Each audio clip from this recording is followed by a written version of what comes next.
شما تستیم باشه؟ و علیکم السلام. مهربانی وکړئ.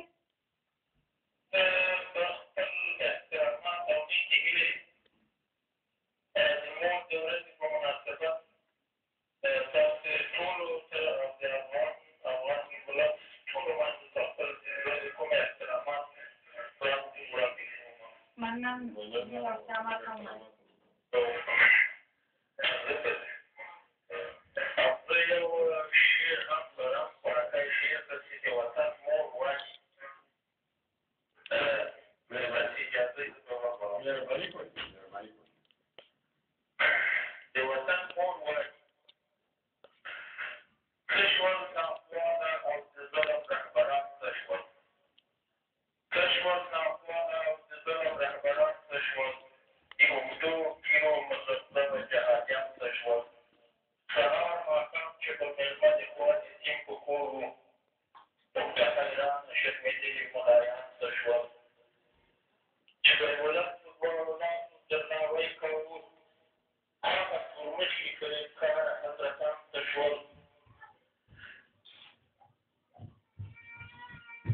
چې دی زما په سینه ګامونه د غرور ایښودل، چې دی زما په سینه ګامونه د غرور ایښودل، هغه ډاډک وطنفروش قهرمانان څه شول، ژاړم په غبرګو چې دا څنګه اولاده وه زما، ژاړم په غبرګو چې دا څنګه اولاده وه زما، دا خپلې مور ته وفادار شازرګان څه شول، دا خلکو اوس به پوړونه غوړوو په شخصیتو د وطن، اوس به پوړونه غوړوو په شخصیتو د وطن، ځوان په لمن کې دفن شوي لوی ولیان څه شول.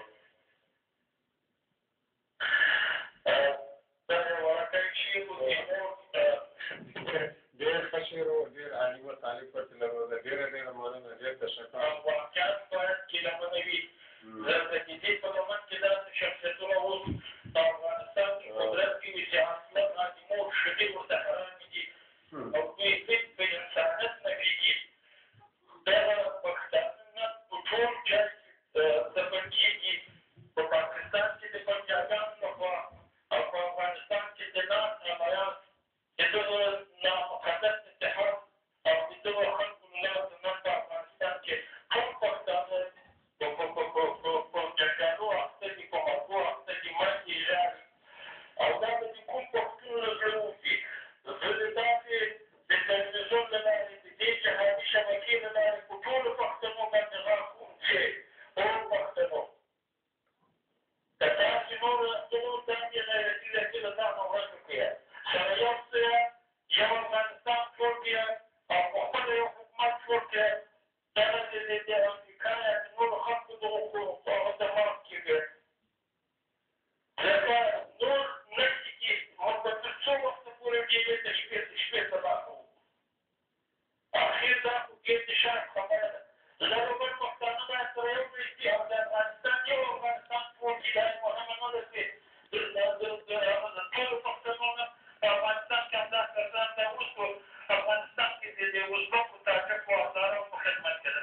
پښتنو ورور زیانه خاص دا نه وه او په بل ډول سره داسې پښتانه لکه کرزی چې نن په قدرت باندې راغلی ده او د پښتون په نوم باندې راغلی ده او پښتون ته خیانت کوي. تر دې نه زه په پښتنو بیا یو کار کوم چې زموږ ورور هزاره مطوی ورور یا کشر ورور راځئ پښتنو ته دا د خپل سر شمله راواخلو، پګړۍ راواخلو او د دغه رمضان په شردوس په سر یې وکېږدو. دا هم زموږ ورور ده او د دې نه زه دا هیله لرم، تمه لرم، امید لرم، ایمان لرم چې دا سړی به پښتنو ته خدمت وکړي، ولې پښتون به پښتنو ته خدمت ونه کړي لکه کرزی. ډېره مننه، ډېر تشکر ستاسو د ټلیفون نه. په خدای